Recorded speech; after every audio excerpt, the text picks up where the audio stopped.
CM Pushkar Singh Dhami ने राज्य में शीतकालीन पर्यटन को बढ़ावा देने के लिए कई महत्वपूर्ण निर्देश दिए हैं। उन्होंने snow leopard sighting, heli skiing और हिमालय कार रैली जैसी गतिविधियों को तत्काल शुरू करने का आदेश दिया। इसके साथ ही सीएम ने 20 दिसंबर तक KMVN और GMVN की सभी व्यवस्थाओं को दुरुस्त करने और होटल मालिकों के साथ में बैठक करने के निर्देश दिए। मुख्यमंत्री स्वयं सड़क मार्ग से पर्यटन व्यवस्थाओं का निरीक्षण करेंगे और सभी जिलाधिकारियों को सुनिश्चित करने के आदेश भी जारी किए। प्रमुख पर्यटन स्थलों से संबंधित सड़क, होटल और बुनियादी सुविधाएं पूरी तरह दुरुस्त हो, इसलिए उन्होंने वन डिस्ट्रिक्ट वन फेस्टिवल के तहत हर जनपद में भव्य महोत्सव आयोजित करने और राज्य स्तर पर अंतर्राष्ट्रीय आयोजन करने के भी निर्देश जारी किए। तो तस्वीरें आप देख सकते हैं, उत्तराखंड के सीएम बैठक लेते हैं पुष्कर सिंह धामी और 20 दिसंबर तक तमाम व्यवस्थाओं को दुरुस्त करने के निर्देश यहां पर दिए जाते हैं। तमाम अधिकारी इस बैठक के अंतर्गत दिखाई देते हैं। 1-to-1 इंटरेक्शन होता है। बड़े ही गौर से तमाम अधिकारी उनके दिशा निर्देशों को सुनते हुए दिखाई देते हैं। मकसद शीतकालीन पर्यटन को बढ़ावा देना है और इसी एजेंडे के साथ ये प्रमुख बैठक रखी जाती है। देहरादून में आयोजित 47वीं all India public relation conference 2025 के शुभारंभ के मौके पर उत्तराखंड के मुख्यमंत्री पुष्कर सिंह धामी ने शिरकत की। मुख्यमंत्री ने दीप प्रज्वलन करके सम्मेलन का औपचारिक उद्घाटन किया। तस्वीरें आप देख सकते हैं। इस दौरान उन्होंने कॉन्फ्रेंस स्थल पर लगी फोटो प्रदर्शनी का अवलोकन किया और विभिन्न हस्तशिल्प उत्पादों के स्टॉल का निरीक्षण भी किया, जिससे स्थानीय कला और शिल्प को बढ़ावा मिले। आयोजन में देश भर से आए जनसंपर्क विशेषज्ञों और प्रतिनिधियों की सहभागिता भी देखने को मिली। तो तस्वीरें लगातार हम आपको दिखा रहे हैं। देहरादून में राष्ट्रीय सम्मेलन का आगाज होता है और उत्तराखंड के सीएम पुष्कर सिंह धामी यहां पर शिरकत करते हैं। तस्वीरें आप देख सकते हैं। देहरादून यानी कि उत्तराखंड की रंग बिरंगी संस्कृति की झलक इन तस्वीरों के माध्यम से आप देख सकते हैं। दीप प्रज्वलन के साथ में कार्यक्रम का आगाज किया जाता है। रिलेशन के संबंध में जो आज एक सम्मेलन यहाँ पर 3 दिन का हो रहा है, निश्चित रूप से संवाद को और आसान बनाने में, बेहतर बनाने में, जन केंद्रित बनाने में, लोगों से सीधे सीधे जुड़ने में सरकारों को भी, और जो विकसित भारत का संकल्प है उसकी थीम पर आयोजित ये सम्मेलन निश्चित रूप से जो 3 दिन तक यहाँ पर इसमें मंथन होगा, चिंतन होगा, अनेक विचार होंगे आपस में, वो विकसित भारत के संकल्प में बहुत बड़ा एक सहायक की भूमिका निभाएंगे। मैं सभी का देवभूमि उत्तराखंड आने पर देश और दुनिया के लोगों का मैं स्वागत करता हूँ, सबका अभिनंदन करता हूँ और इस सम्मेलन की सफलता के लिए सबको शुभकामनाएं। ये 3 दिवसीय public relation society of India की जो राष्ट्रीय स्तर की कॉन्फ्रेंस यहाँ पर आयोजित की गई है और 2047 तक माननीय प्रधानमंत्री जी ने विकसित भारत का लक्ष्य रखा है, उसकी बिंदुओं पर यहाँ चर्चा होगी। और जो उन्होंने थीम दी है वो विरासत के साथ विकास, यानी अपनी पुरानी जड़ों से जुड़ते हुए हम विकास की यात्रा कैसे तय करें, उस पर 3 दिवसीय सम्मेलन आयोजित किया गया, जिस पर चर्चा होगी। और निश्चित रूप से चूंकि सभी लोग प्रबुद्ध जन हैं और यहाँ पर जो आए हुए मीडिया से जुड़े हुए लोग हैं, उनके जो विचार हैं वो कहीं न कहीं पथ प्रदर्शन करते हैं। बढ़ते हैं आगे। देहरादून में स्मार्ट सिटी प्रोजेक्ट के तहत ग्रीन बिल्डिंग बनाई जा रही है, जहां पर करीब 100 सरकारी दफ्तर एक ही छत के नीचे होंगे और 1000 कारें पार्क की जा पाएंगी। तस्वीरें आप देख सकते हैं। 180 करोड़ रुपए के इस बिल्डिंग का निर्माण केंद्रीय लोक निर्माण विभाग की देखरेख में पिछले 2.5 साल से चल रहा है। निर्माण की डेडलाइन पहले अक्टूबर 2025 थी, लेकिन अब इसे जून 2026 तक बढ़ा दिया गया है। राजपुर रोड विधायक खजान दास ने बताया कि निर्माण की गति बहुत ही धीमी है। सरकार चाहती है कि जनपद के सभी सरकारी दफ्तर एक ही जगह पर आ जाए और कार्यदायी संस्था को हर हाल में जून 2026 तक निर्माण पूरे करने के आदेश भी दिए हैं। तो तस्वीरें लगातार हम आपको दिखा रहे हैं। ग्रीन बिल्डिंग का निर्माण कार्य जारी है। डेडलाइन जो हालांकि थी वो पहले 2025 अक्टूबर की थी, लेकिन अब ये डेडलाइन बढ़ चुकी है और अब इसे 2026 कर दिया गया है, जून 2026 कर दिया गया है। और ऐसे में उम्मीद है कि जून 2026 तक ये प्रोजेक्ट कंप्लीट होगा।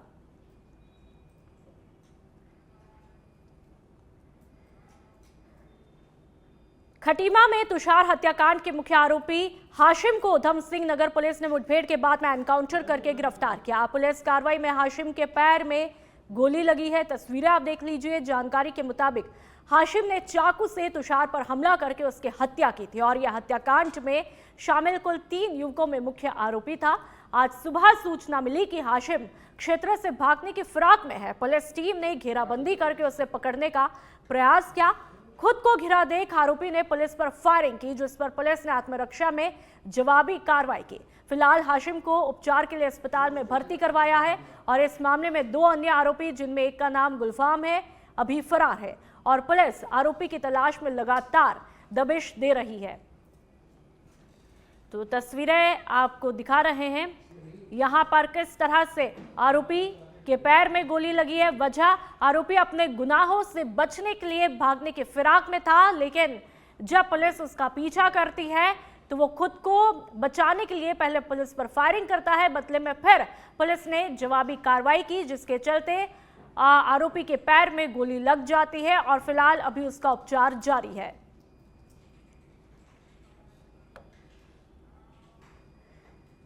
बढ़ते हैं आगे। नगर निगम देहरादून ने 27वें स्थापना दिवस के मौके पर नगर निगम आपके द्वार कार्यक्रम का शुभारंभ किया। इस मौके पर मेयर सौरभ थपलियाल और निगम के अधिकारी सीधे आम जनता के बीच पहुंचकर उनकी समस्याओं का समाधान करते हैं। नगर आयुक्त नमामि बंसल ने बताया कि अक्सर निगम के जोनल कार्यालय पर सभी सुविधाएं जनता को नहीं मिल पाती, इसलिए ये कार्यक्रम शुरू किया गया है। तो वही कार्यक्रम को जनता का अच्छा रिस्पॉन्स भी मिल रहा है। तो देहरादून की तस्वीरें आपको लगातार हम दिखा रहे हैं और ऐसे में नगर निगम आपके द्वार वहां पर कार्यक्रम शुरू किया गया है। मकसद लोगों की समस्याओं का समाधान हो।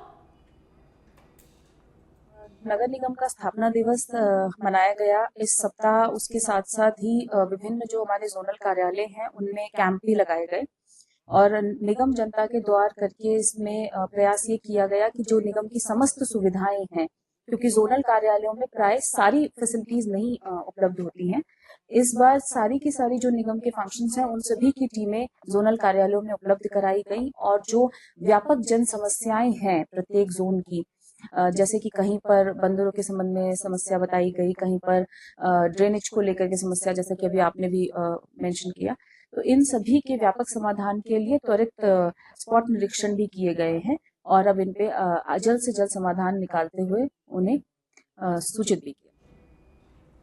जसपुर में नगर पालिका की जमीन पर कब्जा को लेकर के गंभीर विवाद खड़ा हुआ है। विधायक आदेश चौहान अपने समर्थकों के साथ में देर शाम भूतपुरी हाईवे पर धरने पर बैठ गए और नारेबाजी करते हुए पुलिस और प्रशासन पर आरोप लगाए हैं। विधायक का कहना है कि सरकारी जमीन पर अवैध कब्जा किया जा रहा था और उन्होंने मौके पर पुलिस और प्रशासन को सूचित भी किया। तो वही नगर पालिका अध्यक्ष नौशाद सम्राट ने कहा कि कब्जाधारियों के द्वारा बुनियाद खोदी गई। बीजेपी के जिला पंचायत सदस्य सन्नी प्रधान का कहना है कि उनके पास जमीन की वैध रजिस्ट्री है और विपक्ष इसे राजनीतिक मुद्दा बना रहा है। पुलिस ने मौके पर पहुंचकर धरना खत्म किया। तो तस्वीरें आप देख सकते हैं, नगर पालिका जमीन पर कब्जा विवाद का ये मामला है और इस पर विधायक आदेश चौहान धरने पर बैठे हुए हैं। तस्वीरें आप देख सकते हैं, विधायक साहब धरने पर बैठे हैं, अपनी बात को रख रहे हैं। गुस्सा यहां पर साफ तौर पर दिखाई देता है। नारेबाजी के साथ में खाकी पर भी गंभीर आरोप लगाते हुए दिखाई देते हैं।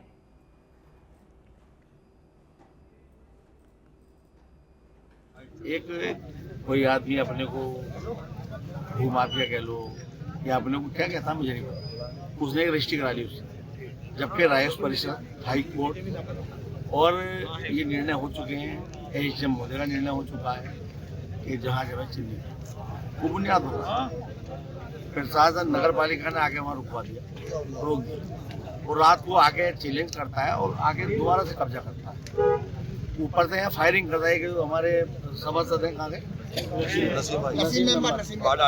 बाढ़ आट के बेचारे वो इधर से निकल रहे हैं, तो उन्होंने वो पूछने लगे तो उनके वो देख कर फायर मारते हैं कि किसी के माँ ने दूध पिलाया तो यहाँ रुकवा लो। क्या सरकारी संपत्ति किसी की वक़्त की, चाहे वो कोई हो। भाजपा जिला पंचायत सदस्य हूँ। विपक्ष लोग जबरदस्ती अनावश्यक अपना दबाव बनाने के लिए मारो कि यहाँ नगर पालिका का इशू बना रहे हैं। मैं कह रहा हूँ एक पेपर मुझे लाटे दे दें, मैं जमीन छोड़ दे चला जाऊंगा। नगर पालिका एक पेपर लाटा मुझे दे दे, मैं अपनी जमीन छोड़ दे चला जाऊंगा। मेरी रजिस्ट्री है, दाखिल खारिज है।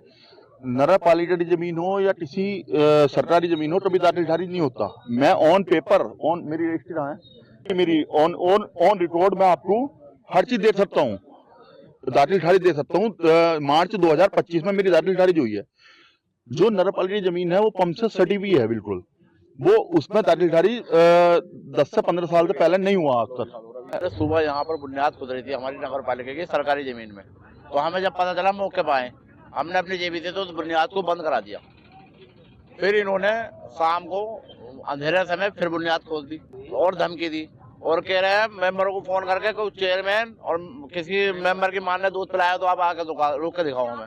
मुख्यमंत्री पुष्कर सिंह धामी का आज आंध्र प्रदेश के मदनपल्ली का दौरा रहा। मुख्यमंत्री ने अटल बिहारी वाजपेयी की मूर्ति अनावरण और जनसभा कार्यक्रम में भाग लिया और जनता को संबोधित किया। तस्वीरें आप देख लीजिए। इस मौके पर बड़ी संख्या में लोग मुख्यमंत्री को सुनने के लिए पहुंचते हैं।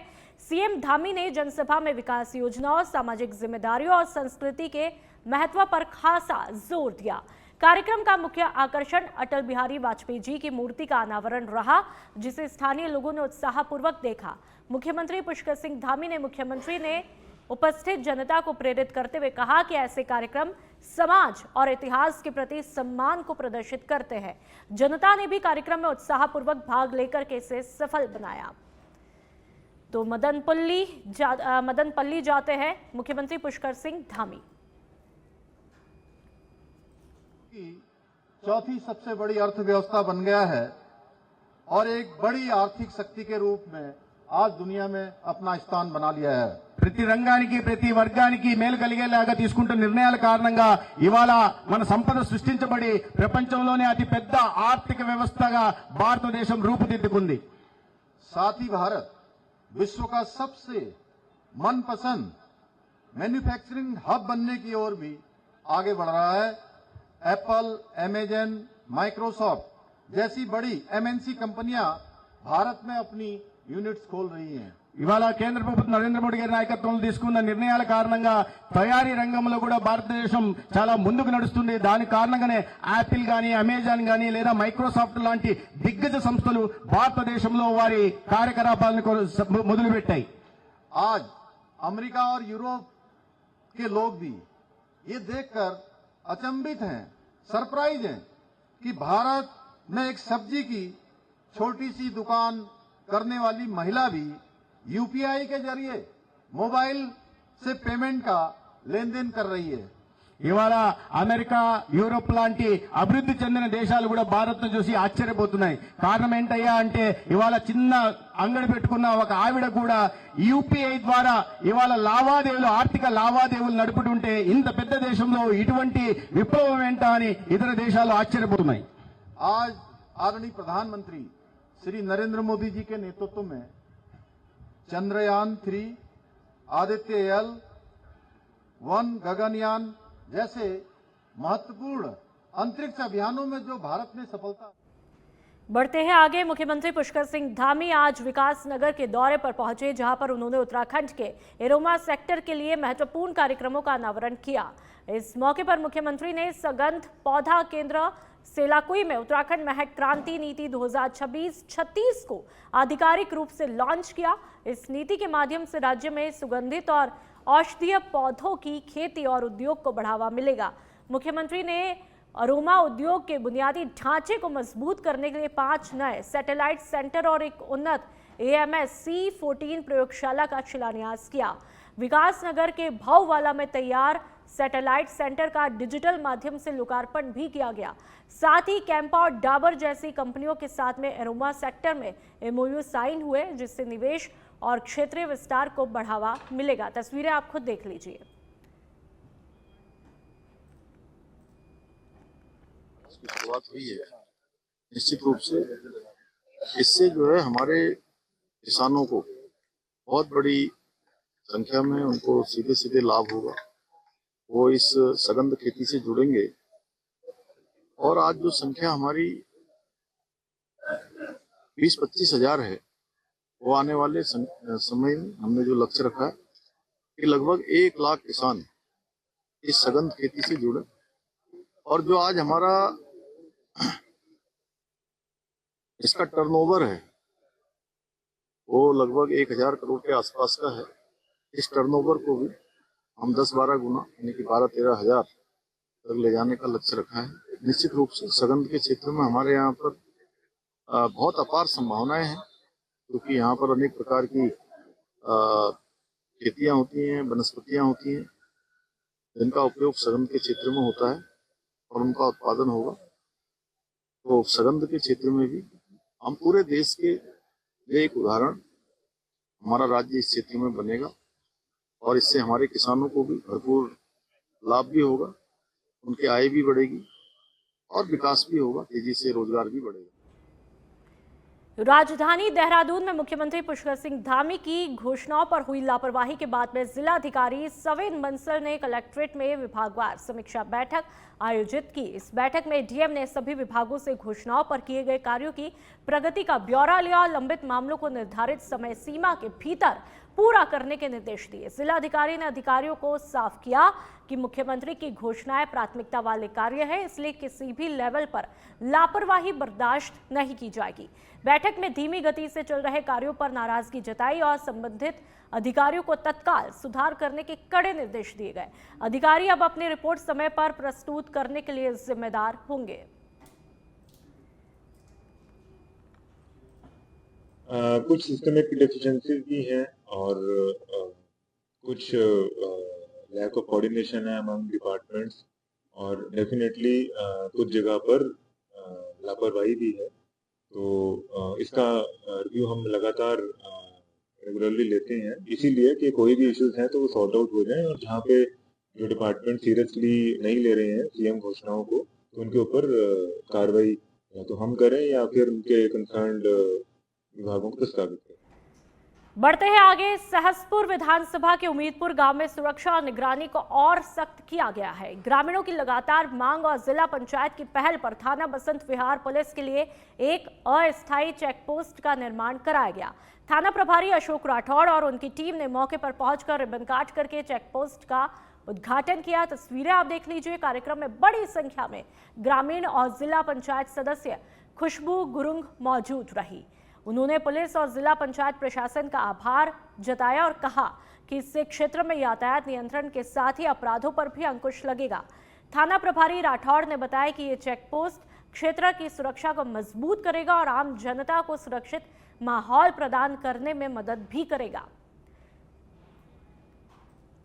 यहाँ पे एक पुलिस विजुअलिटी रखने के लिए हमने ये अस्थायी चेक पोस्ट का जो है आज उद्घाटन किया है, और निश्चित ही मैं समझता हूँ कि इस कार्य से यहाँ की जनता को बहुत रिलीफ मिलेगा और एक पुलिस की प्रेजेंस बढ़ेगी, और जो एंटी सोशल एलिमेंट्स होंगे उन पे हम यहाँ से रह के एक क्विकली एक्शन करते हुए उन पे कंट्रोल करने में हमें आसानी होगी।